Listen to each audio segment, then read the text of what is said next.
प्रिय विद्यार्थियों, आप सभी को नमस्ते। आशा है कि आप सभी घर पर कुशल होंगे, स्वस्थ होंगे।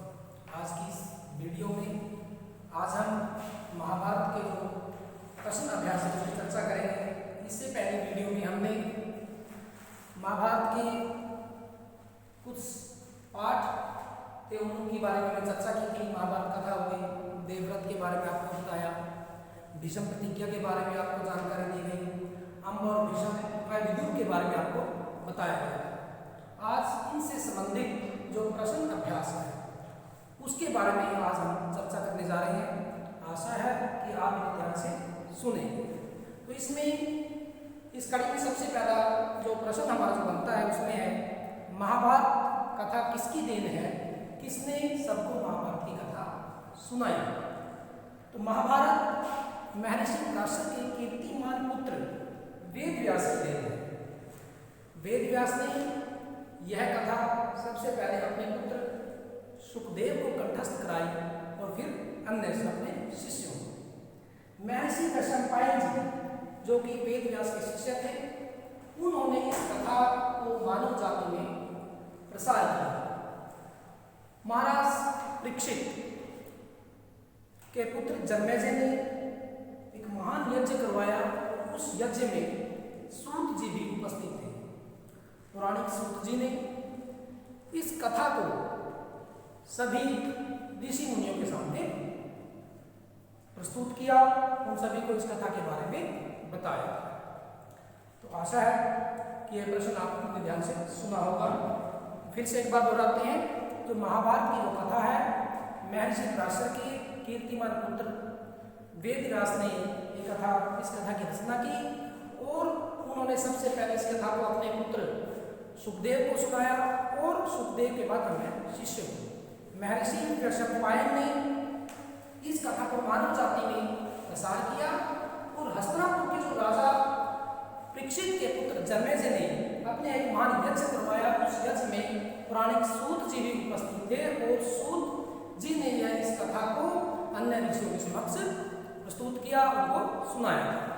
अगला जो प्रश्न हमारे से संबंधित है, राजा शांतनु की कितनी रानियां थी, उनके नाम लिखो। राजा शांतनु हस्तिनापुर के राजा थे। उनकी दो रानियां थी, गंगा और सत्यवती। गंगा से 8 पुत्र हुए, जिनमें से 7 पुत्रों को गंगा ने नदी में बहा दिया था और 8वें पुत्र का नाम था देवव्रत, जिसको बाद में भीष्म के नाम से पुकारा गया। इसी प्रकार सत्यवती के 2 पुत्र हुए हैं, एक का नाम चित्रांगद और दूसरा विचित्र। तो ये था, हमने आपके सामने बताया कि राजा शांतनु की कितनी रानियां थी और उनके नाम लिखो। आगे उनके जो पुत्रों के बारे में आपको बताया गया। नेक्स्ट जो प्रश्न है, राजकुमार देवव्रत का परिचय दीजिए। राजकुमार देवव्रत राजा शांतनु और गंगा के पुत्र थे। वो बड़े ही विद्वान, पराक्रमी, कुशल योद्धा थे। उनका पालन पोषण गंगा ने किया और महर्षि वशिष्ठ ने उनको शिक्षा दी थी और उनका जो पराक्रम था वो परशुराम जैसा था। परशुराम भी युद्ध में उनका मुकाबला कर सकते थे। इस तरह से जो राजा देवव्रत थे वो गंगा और शांतनु के पुत्र थे।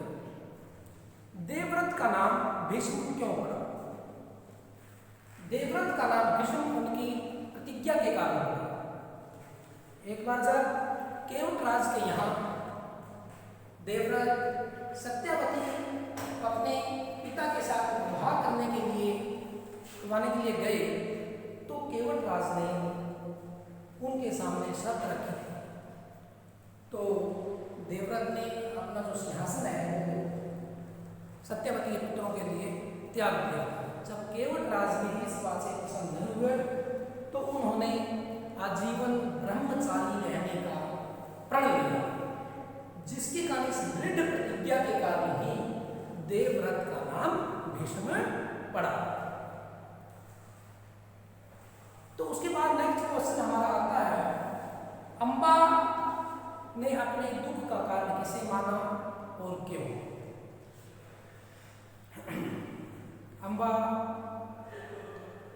शोक देश के राजा शाल्व से प्रेम करती थी, उनको अपना पति मान चुकी थी, परंतु भीष्म ने स्वयंवर में से उनको का अपहरण कर लिया था।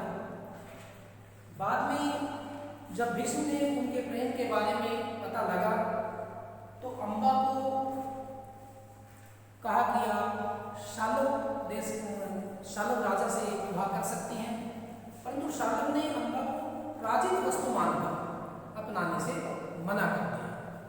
तो इधर अम्बा को विचित्र वीर्य ने भी अपनी पत्नी स्वीकार नहीं किया, जिसके कारण अम्बा 6 वर्षों तक हस्तिनापुर और शाल्व के बीच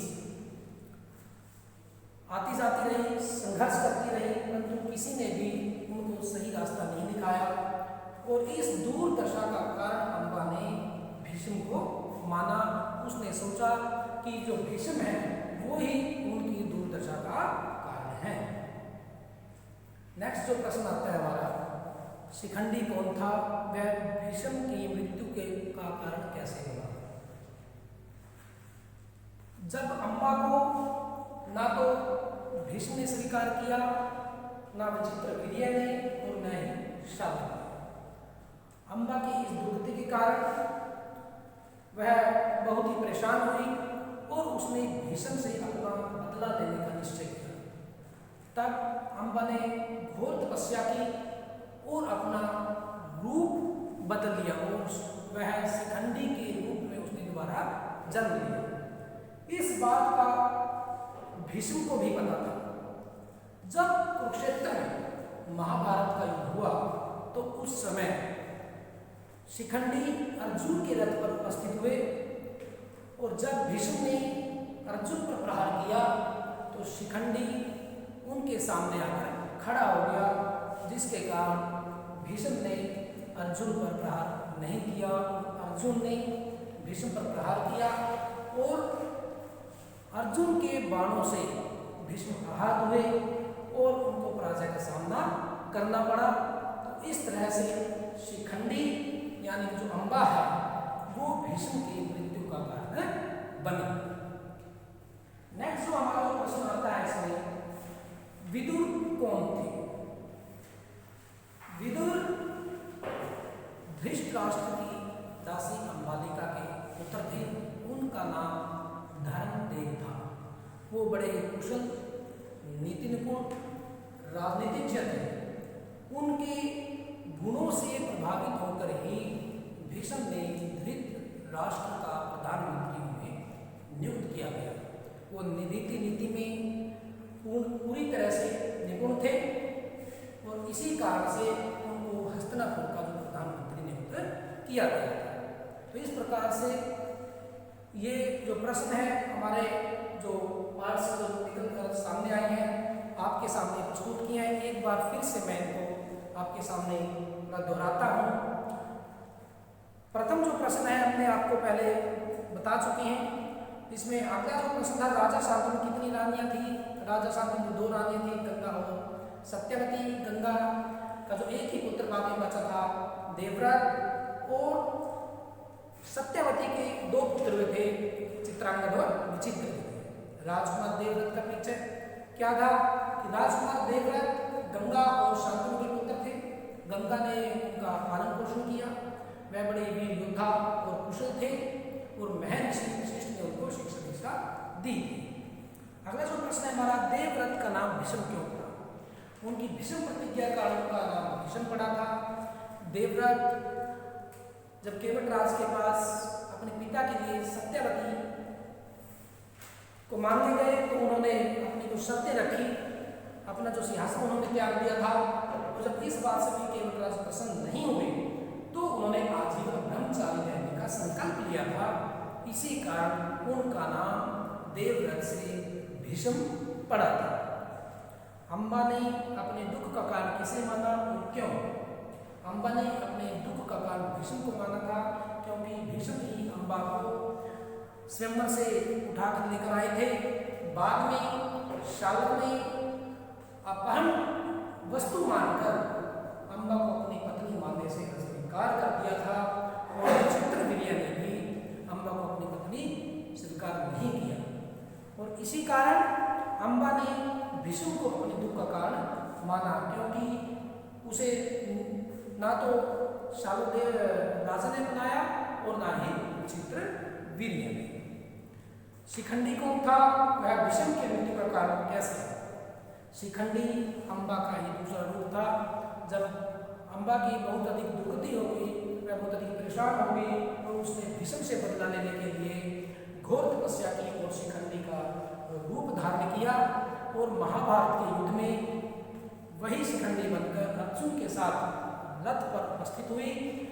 और जब भीष्म ने अर्जुन पर प्रहार किया तो वह अर्जुन के सामने खड़ी हो गई और भीष्म को इसके बारे में पता था कि यह शिखंडी ही पहले रूप में अम्बा थी, और उसने उसके सामने जो हथियार त्याग दिए और अर्जुन ने भीष्म पर प्रहार किए और भीष्म युद्ध में पराजित हुए। अगला हमारा जो प्रश्न है, विदुर कौन था? विदुर धृतराष्ट्र की दासी अंबालिका का पुत्र था। उसका नाम धर्मदेव था। वो बड़े नीति निपुण, कुशल राजनीतिज्ञ व्यक्ति थे। उनकी देखरेख में हस्तिनापुर ने बहुत उन्नति की। उनकी नीतियों से, उनकी प्रखर बुद्धि को देखते हुए भीष्म ने विदुर को धृतराष्ट्र का प्रधानमंत्री नियुक्त किया था। आशा है कि आपने इन प्रश्नों को बड़ी बातें सुना होगा, समझा होगा, और इन प्रश्नों की जो PDF है आपके सामने बहुत जल्द पहुंच जाएगी। हम फिर अगली वीडियो मिलेंगे, तब तक के लिए धन्यवाद। जय हिंद।